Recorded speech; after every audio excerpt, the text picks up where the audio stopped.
8 years, man. And it's long. It's been a very long time. But I mean, let's just think about why we started. The reason for me is probably the same as most people out there. Is like, obviously you're out and about, through work, or when you're out maybe socialising and you're going out for a meal with family and friends. You always see these individuals and on the street, and you see these shelters and you see people at bus stops and parks. Many people out there, and obviously you just think to yourself, how come they're in such a horrid situation for them, and how did they get there? And you dig deeper into it. I remember back, obviously I was studying, right, and we'd seen all these guys in the streets, what was going on. But I think there was bigger things at play back then. 2010. There was the fact that we wanted to always give. We wanted to give. What we started out, the foundations of it, was to give, innit? Yeah, definitely. I mean, for me personally, and I'm sure for yourself, and we love our city. We were born and bred here in Manchester, so obviously we wanted to help any project in any way we could. And at that time, as you were saying, homelessness was rife. Really, it was on the rise, because one of the main reasons being obviously as to what happened after the economic crash, the economy, and obviously had a knock-on effect in many people's lives and circumstances. So we saw that as an opportunity to possibly try to help out and do something positive in that particular field of homelessness, because I mean, I'm sure me and you probably would have done many other activities. I remember us holding that big sign of World Homeless Day, 10th of the 10th, or 10th of October. I really didn't even know World Homeless Day existed. I didn't even know. Yeah, I know. But that was like the real key eye opener, what we saw. Yeah. And then when we walked around, actually going on. But then that led us obviously to around 2012, because we didn't do much between the 2 years. Yeah. I mean, we weren't operating under any banner or anything. Yeah. It was when we started what we've called the Blessed Hub that everything started. Yeah. That was the seed, right? You could say those 2 years were probably looking into it deeper, a bit of research and trying to get to grips with everything really. Then 2012, I suppose, where we wanted to try to get a bit more experience maybe. We are currently at the Mustard Tree charity. Tonight we anticipate that 70 to 100 homeless people will be here with us. There came a stage in Manchester last year where sadly all homeless hostels, all homeless shelters sadly became full, which meant homeless people were found on the street more and more. Sadly, this is unacceptable in such a great city like this. I would like to thank all our volunteers who came on the night to help make the evening a success. They bought their food and they carried out designated and prescribed duties. Good evening, my name is Malcolm Snow. I'm one of the volunteers who went on the soap run on Friday night. We've just had the Blessed Hope community who kindly brought some brilliant food tonight for the homeless. It was really appreciated. Very, very bubbly people, very happy people, which we need on the soup run.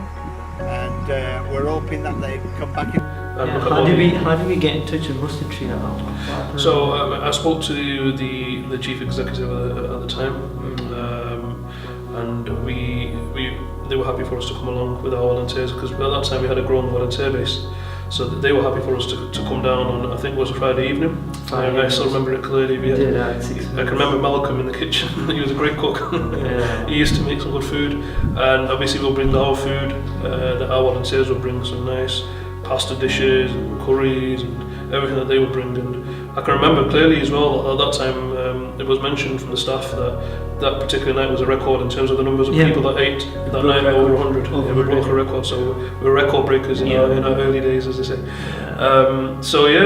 Mustard Tree was a great eye-opener, because it showed us reality really as to what's involved and the hard work that goes into it. And Mustard Tree, obviously a very established organisation in Manchester, so that was definitely an amazing experience for me.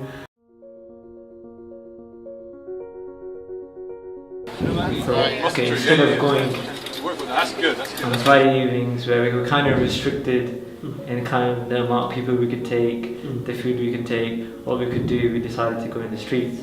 I remember the first day we decided to go Friday evening, and we went to Oxford Road. Yeah. Right. we took the pots. Took the pots full of the pasta, Yes. rice. Yes. And then what ended up happening was nobody came. Soup as well. Yeah. Nobody came, and then we had to hold the pots, walk all the way across city centre to Piccadilly Gardens. Yeah. Right. Yeah. And we were holding those plates, giving it out to people. I guess, I mean, that's looking back, that's definitely a positive. I mean, in the sense that nothing was given to us. We had to look into everything ourselves. We just did it, and we got out there. But we also had to research and look around. And I suppose from those type of instances, as you mentioned, we learned quite a lot in terms of locations and how to interact with people, how to meet people, and so definitely I remember that day. And then obviously that led us into our feeds. Then obviously we learned that day that in fact we shouldn't be coming out on Fridays. Yeah. We need to come out on the Saturdays. Yes. And then we started monthly Saturday meet and feeds. Yeah. Obviously what we started doing was then setting up in Piccadilly Gardens. Yeah. And then having teams go out Yeah. in the different locations. Yeah. So one went to Deansgate, one went into Market Street, Oxford the Road. other one went to Oxford Road, the others did the Northern Quarter, and obviously some of us were at the base, and we'd freeze standing there. Yeah, especially in the winter months. So behind me there used to be a place called Rice, and you see these benches as well behind me. Well, this is where over the past 8 years or so where we used to meet for the homeless meets and feeds. So the volunteers would gather here, we put all our stuff, all the food, the clothing, the essential items on the benches there, and then we pack everything together. This would be in the evenings, and then we'd have teams head out. So one team would head out into Market Street, another one into Northern Quarter, another one Piccadilly, another one in Oxford Road, within those areas, and Deansgate as well. So yeah, and then what would happen is we'd give people food, we'd give them what they need, we'd sit with them, we'd talk with them. So what we're going to do now is head on into one of the routes and show you what we used to do and what we used to look at. We'll discuss a couple of things as well meanwhile. So let's see what we can do.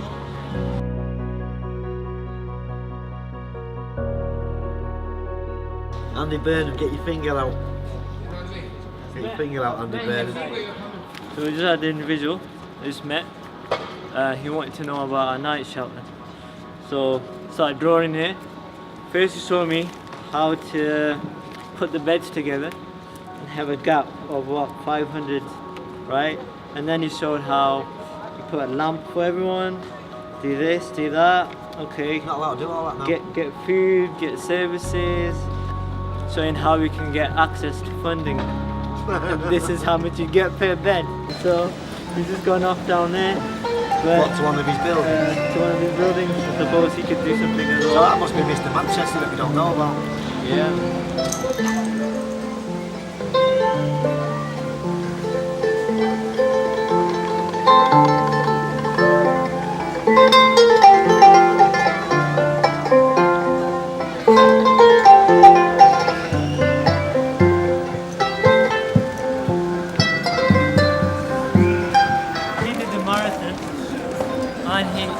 Walked out over what, 10,000 kilometers?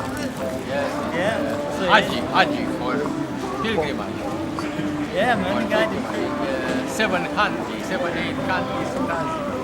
went to 7, 8 countries. Man, he's got stories to tell.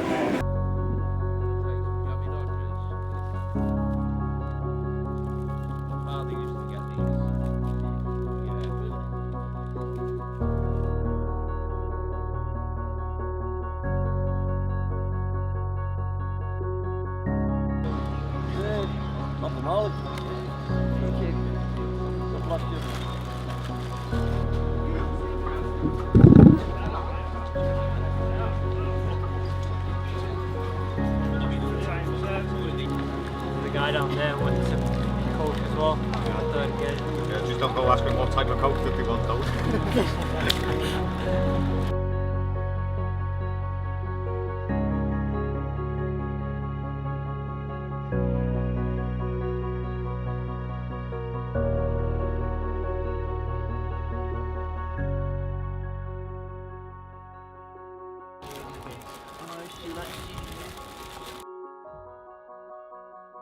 I am one of the genuinely homeless. I only got this jacket yesterday off the homeless people and that, you know what I mean? I didn't even have a jacket.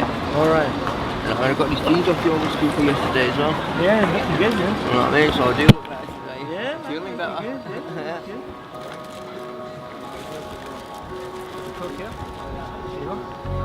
Now, 2012 we started Mustard Tree, and then in 2013, I think that's really when things kind of just a bit kind of blew up. We started the food bank, Yes. Manchester Food Bank. Yes. When we started, we wanted to start at a central location. It was the central mosque, in fact. And they gave us a space. They decided to give us a space. Everything was done. All the painting, all the decorating. You were there, so I was there. I was there, and everything was done. I mean, the chairman at the time of the mosque, he was fully on board with it. I managed to obviously make him understand, you know, the need of such a setup. And basically, what happened? We did all the work. We cleared the room out. There was a nice room in the basement there. But then lo and behold, there were a few individuals on the committee, as they say. They were against it. One was saying that we've had people here over the years, and you could say it's probably a stigma where people have come and they've broken into property and, you know, broken and stolen food and things like that. So they said that we can't put the mosque at risk. So to me at the time, it seemed a bit of a cop out. But I mean, I'm sure we've encountered that quite a lot, not only within our own community, but probably widely. You know, a lot of people have their own opinions, and we've encountered that a lot. You know, which I'm sure we'll talk about. But it was just, it was amazing because we put a lot of work and effort into it. But And then I suppose basically just said, then do one, right? yeah, we had to do one. Yeah. Then we had to go Birmingham. Yes. Remember? Yeah. We There was an went. individual there that was doing it, Yeah. and then he told us what to do. Yeah. In order to learn, Some good came out of it. we went out Yeah. and we went to people who were doing it, and we learned what was going on. Yeah. And we came back, Yeah. and then we started it. Then Pete got involved Yeah. with what was his name? Hussein. Amir came. Yeah. Met in Charlton Library, Yeah. and then things went on from there. Yeah. Then obviously we kind of split it into 3 segments. We had the food bank, so our garages were full of food. Right? Yeah. Started with yours, Yeah. then everything shifted to mine. Yeah. My garage was just jam packed. Tesco would come all the time with massive deliveries. Yes. And people were thinking, what's all of these cornflakes for? What are these cornflakes for? Yeah. Right? So it ends up happening is garage is full. Yeah. Then we had to make the parcels. I got volunteers together from the unis, Yeah. remember? Yes. And then we made the parcels. Yeah. And then you'd go deliver them. Yeah. He would go deliver them. So Yeah. we did the emergency services. Yeah. And we did the agencies as well. Agencies. So we partnered with Youth Yeah. Centre, Saheli. Saheli, who else was They it? dealt with victims. Life Share. Life Share. Yeah. Life Share. Yeah. We went- Many individual referrals that we had, as you mentioned, emergency as well. There was one that I remember. There's a picture of you, and somebody said you look homeless in it as well. Yeah. Anyway, what happened in that one? I remember that clearly. Was a lady South Manchester contacted us. It was around Christmas Day, so it was on the festive period. Of the, We even went on Boxing Day to them as well. Yes, yeah, and basically I went into the house, and we don't really basically go in, we just dropped the parcels off at the door, but she invited me into the hallway, and the house was in a very bad condition. It was visibly clear. There was no carpet there was no furniture per se, the house wasn't really in a good condition, but she mentioned to me that she'd not eaten for a week, she was in tears. And so these are the type of life experiences that we come across. And looking back at that period, whilst we're on the street, because we came across many types of individuals, I'm sure there's quite a few instances which really stuck out for you. And you know, do you have any that you remember? I know I have a lot to share, but is there anything that stuck out for you? The food bank. With the food banks and things in the. I mean, I didn't do many of the emergency deliveries, obviously because of my circumstances. But the key thing for me was because I dealt with the agencies, so the actual day centres. Number one, we saw the overwhelming amount of things that they got, right? But what stuck out for me was the fact that there was just so much needed, so many people that was emailing us, like, you know, people from social workers to people in the NHS. Just shocking. There was that individual, Tracy, I believe. Yeah. She had no underwear. She had nothing. To the extent that even her kids took advantage of it. Yeah. Took everything she had. Yeah. But I think within that, it's good that you brought up, but within that, and this is a very important point for those people out there who think of homelessness as just being an individual sitting on a park bench. I mean, it's not necessarily that, and if you look at the definition, it's not just confined to a person sleeping on a park bench or a bus stop. Someone could be living in a confined space. They could be living in a building which is beyond repair, really damp, very squalid conditions in those properties, overcrowded places, private landlord issues, and as you mentioned there, this individual, this lady as well, she's living in a house, but look, she didn't have any certain types of clothes and food, and she was being manipulated by her family. So this is a problem that we have with homelessness. We can't confine it to one area. It's vast. It's vast. It really is vast, and even the areas and what comes with it as well. Yes, so 2013, 2014, then I remember Pete, also within his local area of Earlham and Cadizhead, he opened a local food bank there within the school as well, because obviously we were getting a lot of referrals and a lot of interest, so he managed to open one there as well, which was well received, and he was covering that area as well as Salford. Salford's obviously a very big area. So yeah, I mean, I can remember Pete as well, he was busy, and then he moved to that, and then we just focused more on Manchester, central, South Manchester, and this side of Manchester really. We were doing a food bank, but for other food banks, so we'd supply them, so we'd do the Myriad and a few other organisations to make sure they've got enough supplies to help the people they were helping. Over time, they got other sources of donations from things like Fair Share that were more sustainable than what we could offer. But I noticed that where I was living, in Salford, in Earlham, there was no food bank for quite a way. If you wanted to access it, you'd have to get the bus, and my argument was, if you can't afford food, you can't afford to get the bus. So how are you going to get anything? Because they didn't deliver. So I wanted to set the food bank up where I was from, and I managed to do that. It took me less than a week to set it up. Went to a few community meetings, and first community meeting, first day, yeah, I want to help, fantastic news. You come and help me, that's great. Yeah, I've got a big unit you can use for free. People can come there and collect food. Yeah, fantastic, brilliant, mint. Told them about the charity, all that, fantastic. I get a missed call off him the next day in a voicemail, just saying that he couldn't offer me the storage facility anymore.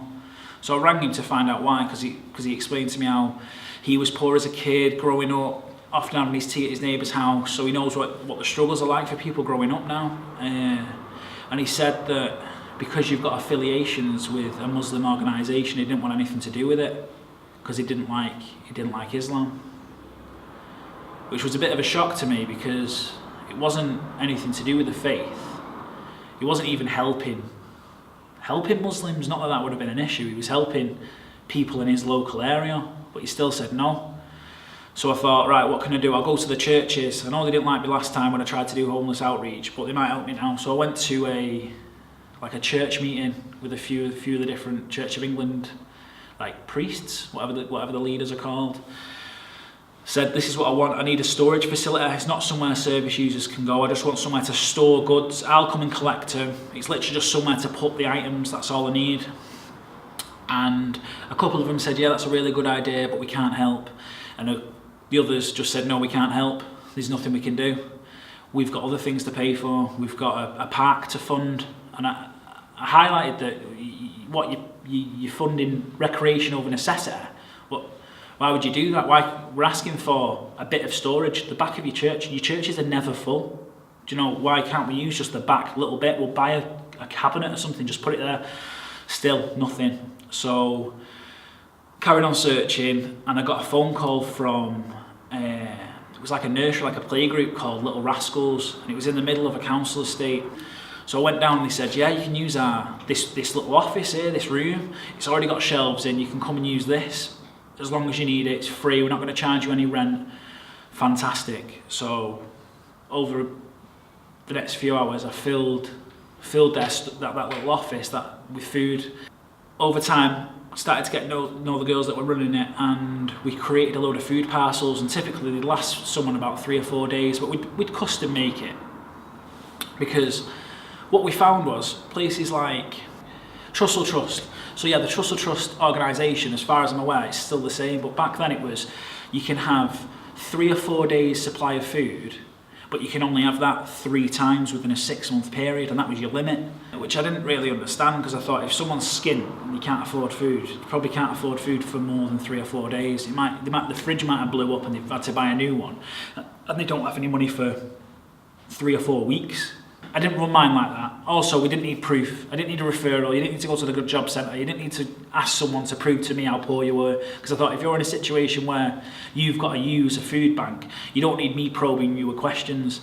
So people used to ring and say, can I refer my children? I was like, what do you mean just your children? He's like, well, I didn't know if you could refer myself. So I was like, of course you can. I was like, what's happened? Are you okay? And all I'd ask is, how many people live in your house? And how long do you need food for? Because that's all that mattered. And yeah, some people could abuse it, but if you're going to abuse a system for 12 quid's worth of shopping, I don't really care if the majority of people using it don't need to go through that justification of how poor they are. So the girls that were running this Little Rascals, they were great. They had a lot of contacts in the community because they were right in the middle of this council estate. So over time they started saying, well, we can give out the food if you want. I was like, yeah, great. So if people turned up and asked for a collection, they could do it. During that time, Mubashir created us some posters and some leaflets, and the leaflets were double-sided, right? And on one side it said, we're running a food bank, we need these sort of foods donated, but you can donate pretty much anything as long as it's not fresh. We need this sort of food donated, and on the other side it says, are you or someone you know in need, and this is how you access the food bank. And the reason why we did it on opposite sides of the same leaflet is because we could display them and people could pick them up without people assuming they're either going to need help or they're going to donate to the cause. So it was trying to reduce that stigma, because you might have them at a playgroup or at a school or at a church or wherever, and you don't want to pick one up in front of people that you know, knowing that you're struggling, which it worked quite well. We did that for a few months. We helped 60, 70 families. But I didn't just do like Earlham and Cadishead. I'd travel out to Eccles, I'd travel out to Manchester. Literally, if someone rang me and I could drive there, I'd go and do it. We started doing stuff like we had a bit of petty cash and we'd drop off like fresh stuff. So if someone rang me and said, yeah, I need food for a week, I'd go, all right. And I'd buy bread and milk and eggs and stuff like that would perish, that we couldn't store long term. We also asked someone that was a chef to create basic recipes based on the ingredients we'd store. So then if we did give people tins of beans and peas and chickpeas and flour and all those sort of ingredients, they'd be able to make something out of it rather than just eating them out of the tin. It was really good. After about 4 or 5 months, we had someone turn up at the food bank intoxicated and was abusive, and obviously it was a play group, so we couldn't continue that because of the risk to the staff and the risk to the children, so we had to stop, and there was nowhere else we could use as a facility for storage or as a collection point. Oh, I forgot to mention that we had local businesses used as collection points, so we had like a hairdressers, places like that where people could drop off tins and then periodically I'd go and collect it, so it was a really good community effort. But yeah, we had to stop because of that, and there was nowhere else to do it. In the meantime, the churches were contacting me. One of the churches, she's called Jean.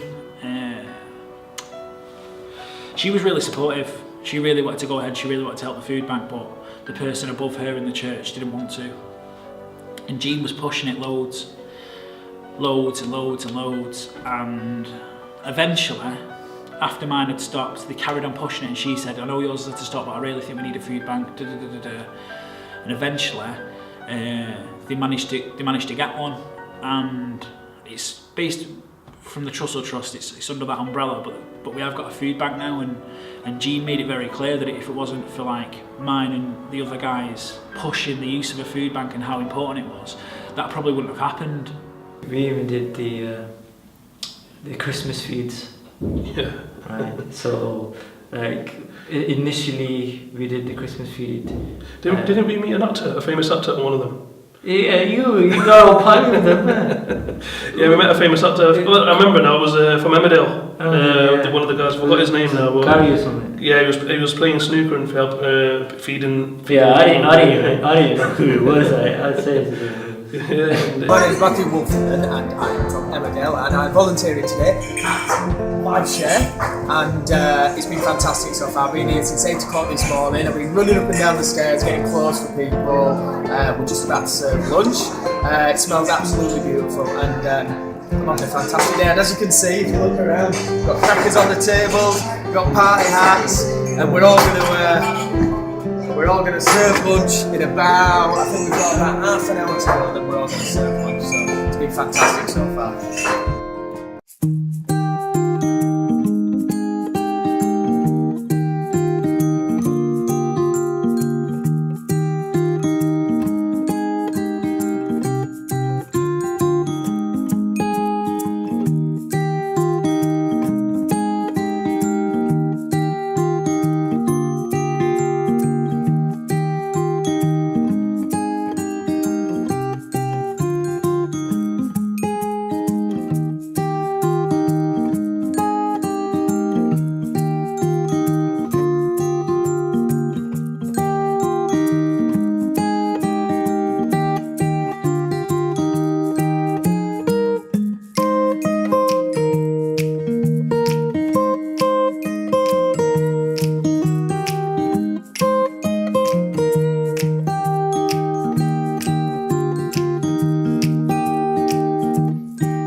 Yeah, you wished us luck, we explained everything, but yeah, and I remember you went out one year when I was there, you went on the streets. Yeah, I initially went out in 2012. Yeah.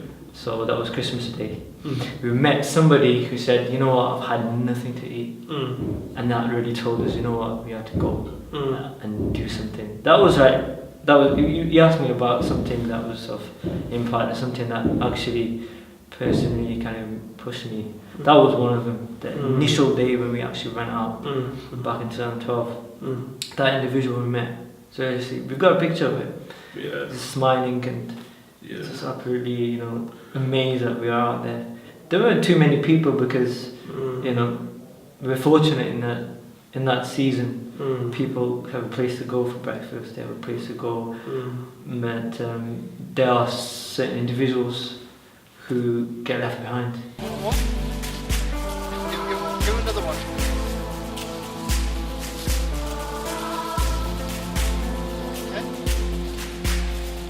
Tonight,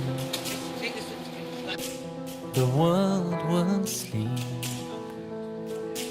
but hunger will not wait. For promises we made, we share one soul, we share one love. Yeah, and I agree with you. I mean, for me as well, personally, what sticks out was whilst we were doing the surveys and the questionnaires, there was that individual who was in a wheelchair and he had nowhere to stay. I think his legs were amputated, if I can remember correctly.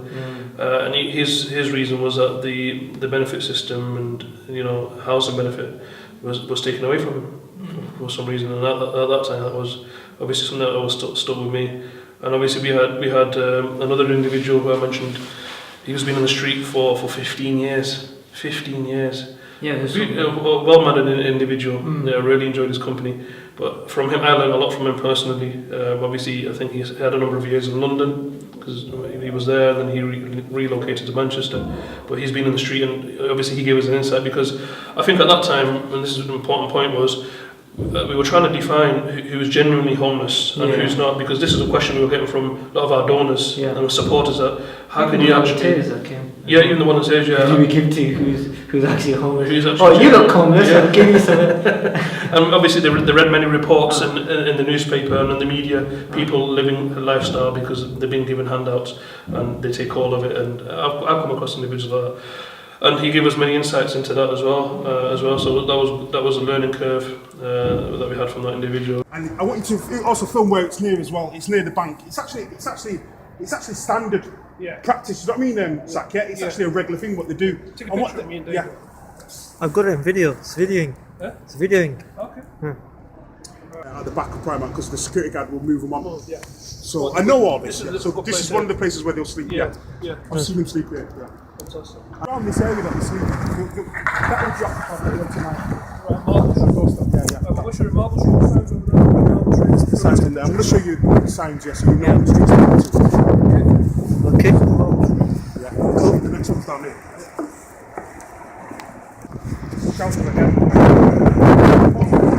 When we were opening up in the morning, the manager saw people sleeping there, so what he did, he put the gates there. Can you understand now? You know what I mean? Yeah. So he's put the gates there so that people don't. He puts customers off. Marriage Court, film that one there, Marriage Court.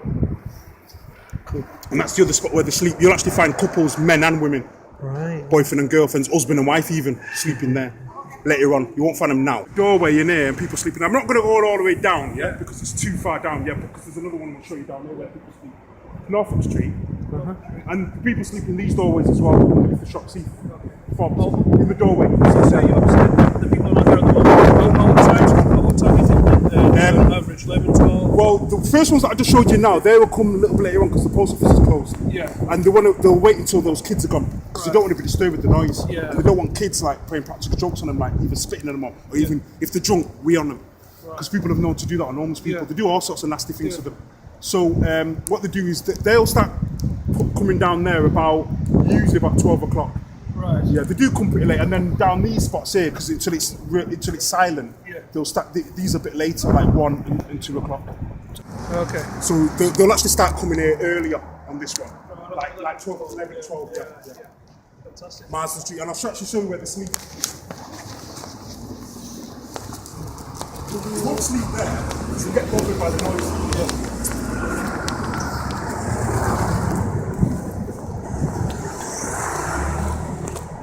Yeah, I remember seeing some here. Yeah, not much from this one because this one's got like a bit of gap. See it? The rain will come down on them, but just about some will put cardboard over them. But the one that's I'm going to show you now has got a proper shot, like a proper roof. Right. There's quite a few wine bars down in that direction down there, And you know you must have heard of Deansgate Locks. And what's the other one now? Deansgate Locks, and there's a night with them that was sleeping here 4 nights ago. They were actually pitched here. There's not too much piss here, but they had the sleeping bags here and the cardboard. Street chapel there. That's it, across the chapel there, And the good friend of mine. Hello, pal, I've seen you for years. Yes, you Do you remember me?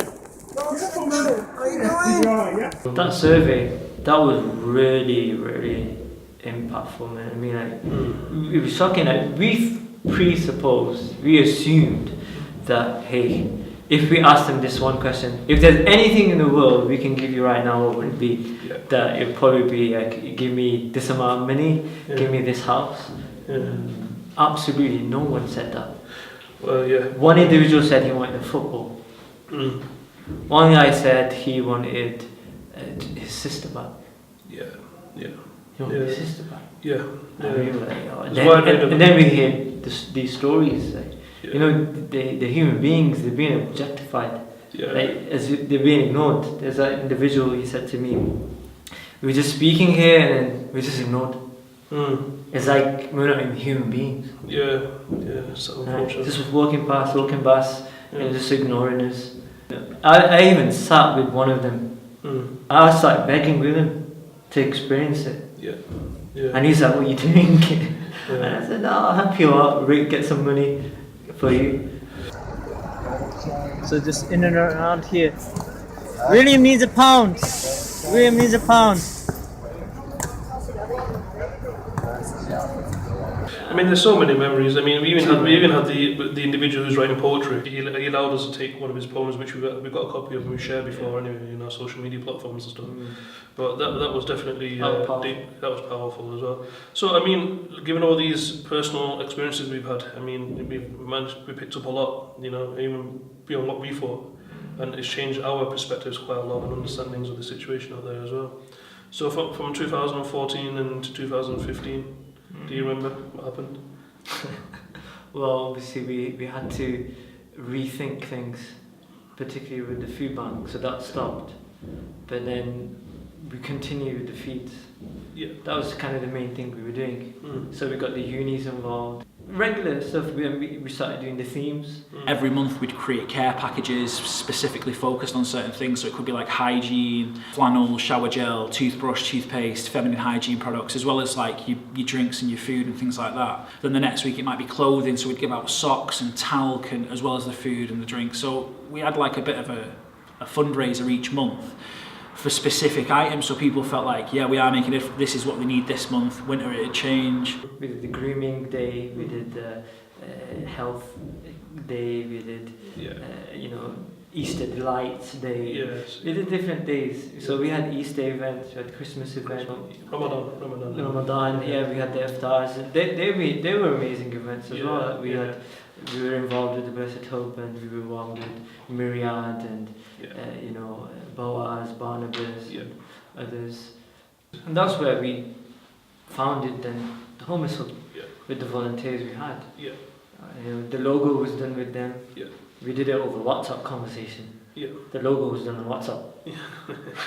Literally on WhatsApp with the volunteers. And then we got it registered in 2015, the Homeless Hub.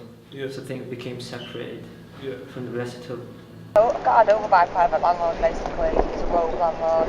He's ended up homeless in and out of hostels for the past couple of years. I'd say it's down to the benefit agency, to be honest with you. And you don't run the course to stop your benefits, so then you have to come out and beg for money. And great respect for what you're here to do. I know all our aspirants appreciate it. Very grateful. Nobody else does that for me. Walking past, helping me, taking me shopping, buying me clothes, buying me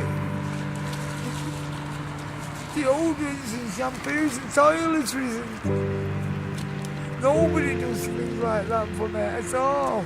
Nobody.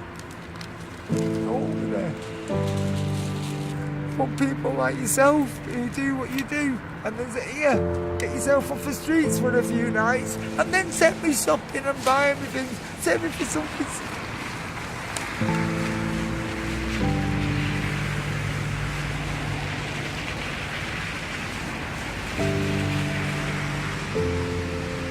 Sorry. Thank you very, very much. Thanks for spending the time. My pleasure, it's been great. Well. Come on then.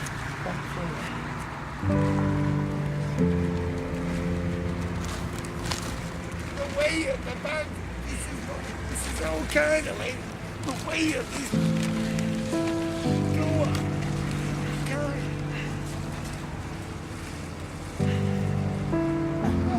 I couldn't hold that up that much longer because of the weight of what she's helped me through today. She's brought me today, as well as helps me. Get somewhere to stay for a few nights. And like I say, you don't need people like We came to a stage where we said to ourselves, we can continue doing what we're doing now, feeding and doing what we're doing now. But because we became so entrenched and connected to this, we then decided that I think we should take things to the next level. Keeping in mind, obviously, we have things that we do in our private lives, you know, in our social lives, we work, we have other responsibilities, but keeping in mind that we decided firmly then to commit to this. The issue was we would go out and there'd be like 5 or 4 other groups doing the same thing. There were resources being wasted. There was time being wasted. I remember you kept on telling me we need to stop this. We need to stop going out. We need to stop going out. And then at the other end we had volunteers saying no, we've got to continue it because it's exposure. You know, we're getting people seeing things. At least we're doing something. Yeah. But we want to be doing something that's productive, right?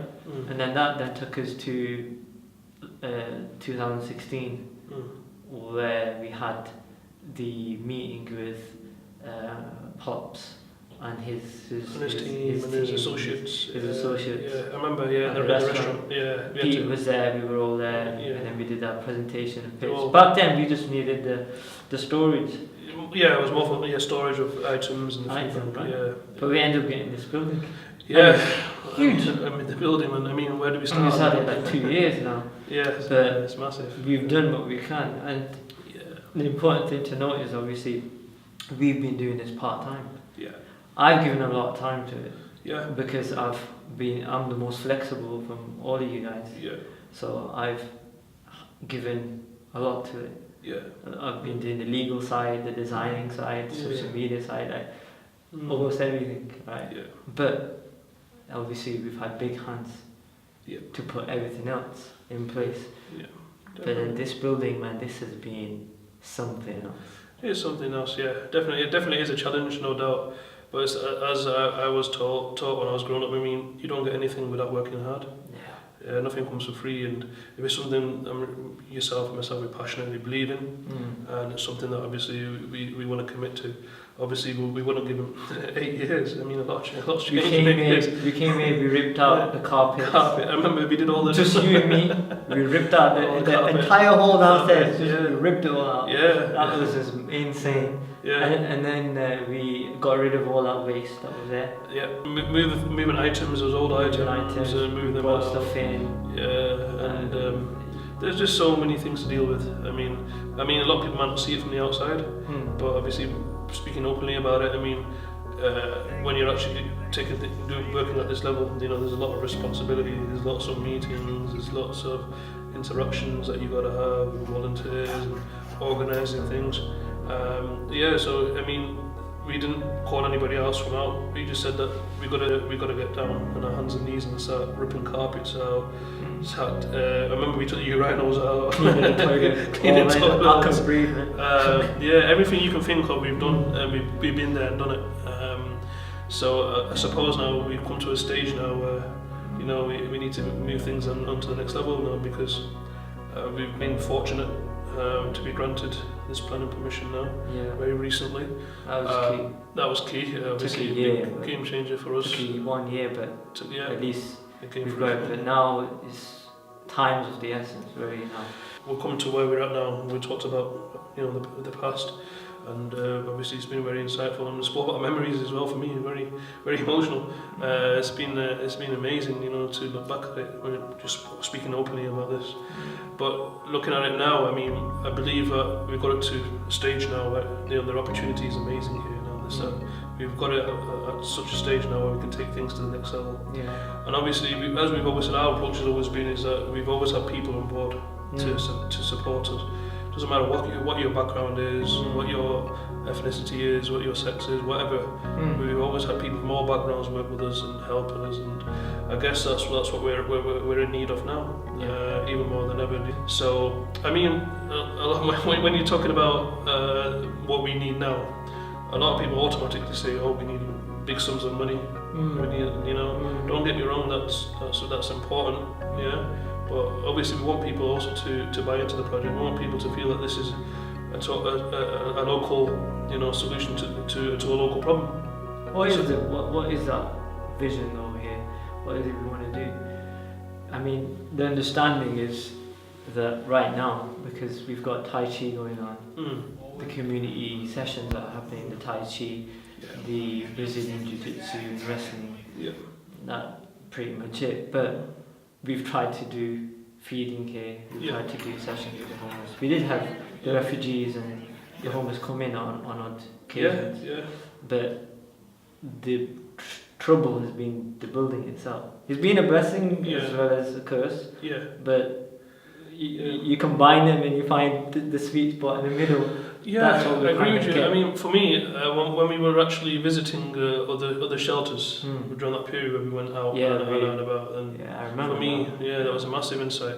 So, I mean, where did we go again? We went to one in Didsbury, and we went to the one in Didsbury shelter. I went to a church as well. Yeah, some churches. We had loads of meetings with the booth centre, with the planning team. Yeah. I had to go to the council. I had to go to see even a couple of pictures, the mayor as well. Yeah. So there's a lot of things. Yeah. That we've done. Yeah. I mean, it's interesting that you mentioned the Lord Mayor. I mean, he's been. I think now I was reading that the other day. He's been in office now for over a year now. Mm-hmm. So there's a lot of reflection going on as to because one of his 2020, isn't it? 2020 and homelessness. Yeah. So it's jury's still out for me. I mean, there's still a lot of hard work to do. But I mean, at least we can say Manchester, the situation is a lot better than what we started. I mean, I've always gone on record to say that we have many amazing organisations out there. We mentioned some before. We had that Myriad Foundation doing good works, Coffee for Craig, Barnabas, Boas Trust, all these organisations which are doing amazing work in and around the city as well. So, I mean, we all need to come together at some stage, which I'm sure has been happening anyway for a while through the street support, and just trying to, better organise our resources and, locate resources. And I see ourselves as part of that jigsaw. And who knows? I mean, ending homelessness in 2020 is another discussion. Yeah. I mean, you got our thoughts on that. And obviously, you just hear from this spot. Yeah. We don't have anything within the walking distance that we have from here to Piccadilly Gardens that offers this. There's nearby. We've got the church here in Ardwick, but beyond the night shelter, we want to have a 24-hour thing going on here, 24/7 even. Yeah. We've got the night shelter, but even a third space, a social space for the community, the wider community, those marginalised, those isolated. That's what we're trying to do downstairs, that multiple space. And we've just come in to visit the homeless hub to see what progress is being made, and so these are some of the things we think. Just really impressed. Yeah, and we can't wait till this place is going to be open, so we can send a lot of people here. We're looking forward to lots of collaborative support. It's very difficult to get people off the street, and at the moment the only night shelter we have is in Salford. That's about a 40-minute walk for a lot of our guys. They don't walk that fast. They might be really bowed down with loads of luggage. So to have this place, which is only going to be a sort of 15-20 minute walk from Barnabas, very easy to get to, and then the welcome they're going to get here is just going to be amazing for them. And then hopefully that leads to that journey off the streets for them. Looking at the building, we have obviously 2 floors.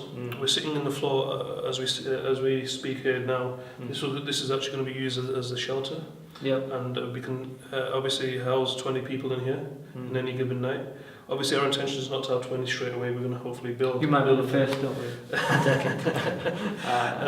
So our intention is to have those people, and obviously they will be fed. And we're looking to work with the other services and other organisations that can offer certain services such as nursing, healthcare, personal grooming. We had many people approach us already. So education, legal and conveyancing and all these issues. We want the actual stage to be the library area, don't we?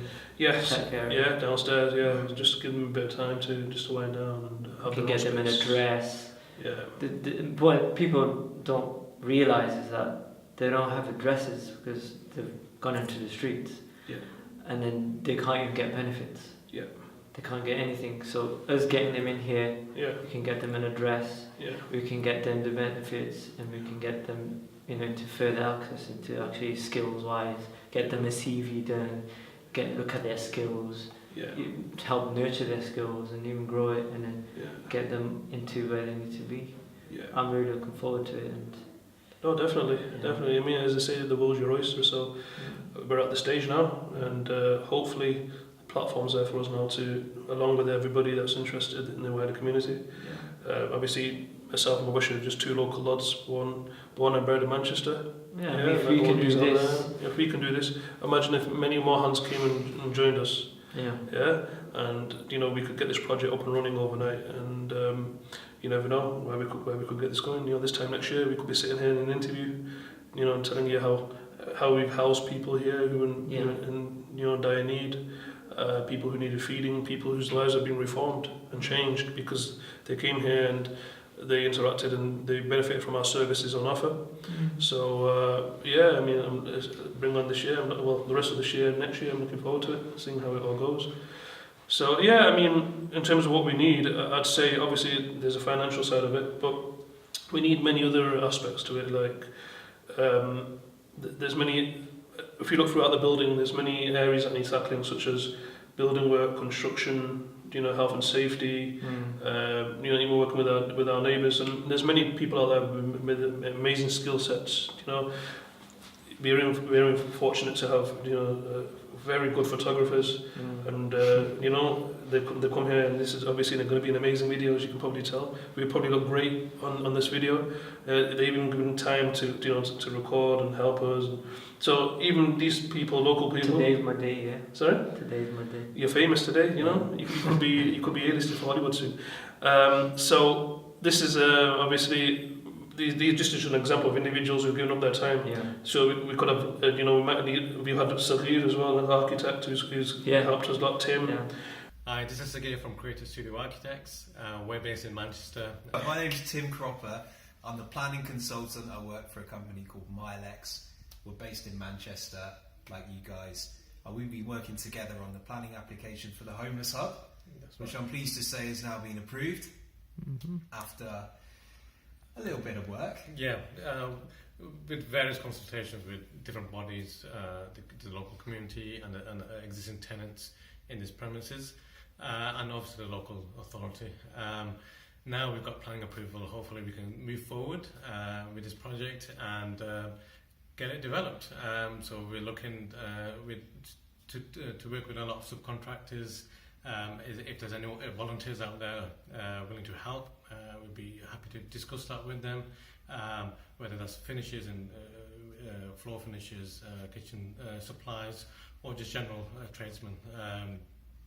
We'll be looking to work with closely on this project. Obviously, not to mention our biggest supporters in a way, inspiration, Pops, Mr. Tariq Ghani, who's obviously helped us and along the way as well. So these are just individuals who come with their own skill sets, with their own expertise, and they're making a massive difference. So imagine what you could do. It doesn't matter who you are. It doesn't matter what your background is. You can make a difference. Don't let anybody ever tell you that. And that's why I was always taught. And look where we are today. We're sitting here. You can obviously be whatever you want to be. And, there's a famous movie quote, and I'll tell you what. I'll tell you the quote, but if you want to put it down in the comments as to what movie it's from, let me know. They said the saddest thing in life is wasted talent. Yeah, you can be anything you want in the world, but the saddest thing in life is wasted talent. Famous actor, famous movie, classic movie from the 90s. Tell me where it's from on the comment section, and hopefully we'll get in touch.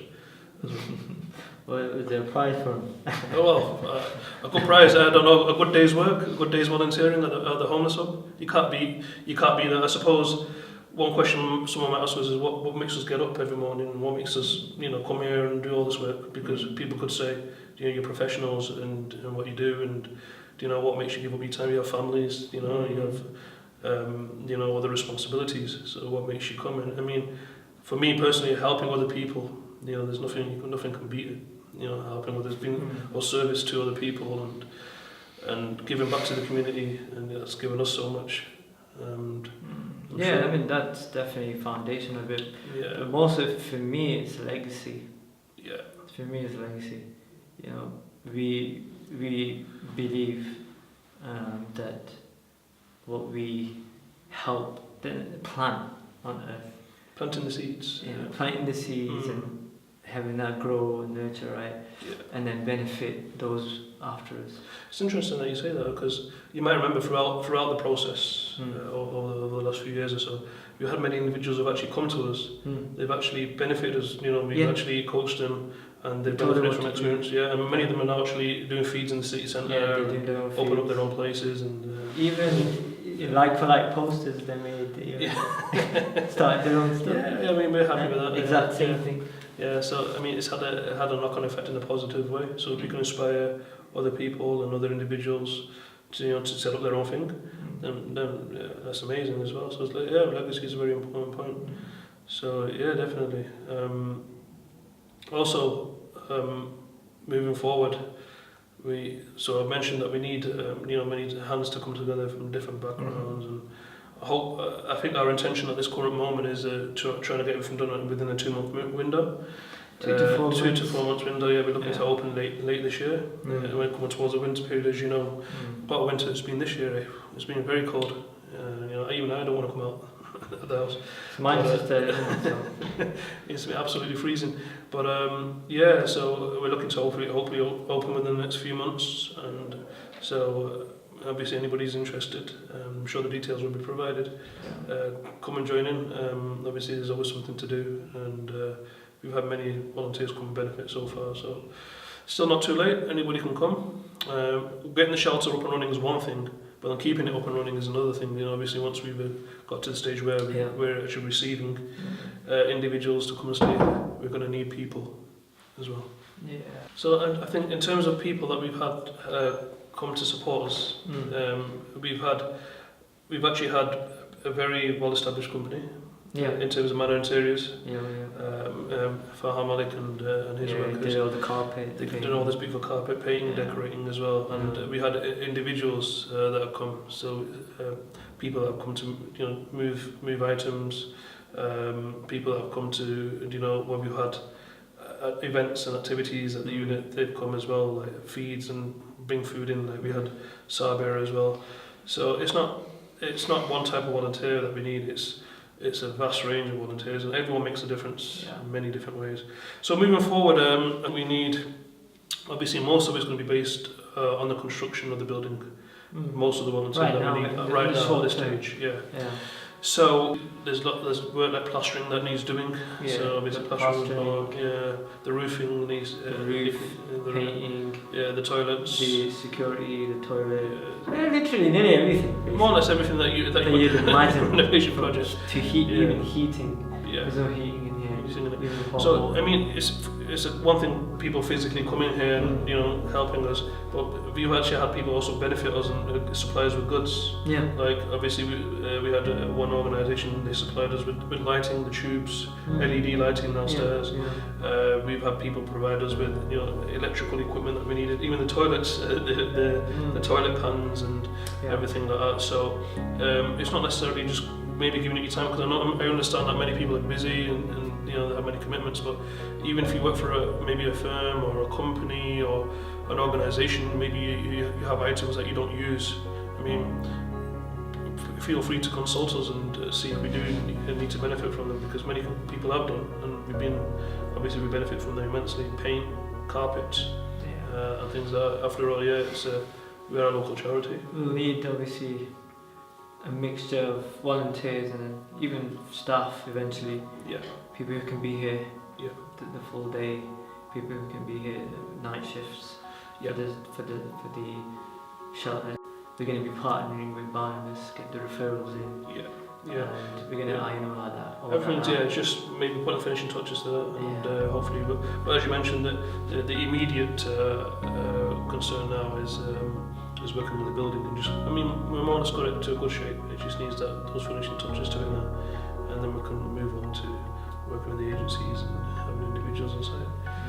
So a lot of fun to be had. I mean, if everyone comes, you can roll your sleeves up, have a lot of fun. There'll be tea and biscuits. I can guarantee that for you. And I'm sure we'll have a good laugh and some good memories for everyone to take away. And obviously, helping others, the feeling you can't beat. So we hope you can come and join us here at the Homeless Hub one day soon, whether it be in the near future or obviously later on. Everybody's obviously welcome here, and I look forward to, along with Mubashir, welcoming everybody here as well, and I look forward to working with everybody.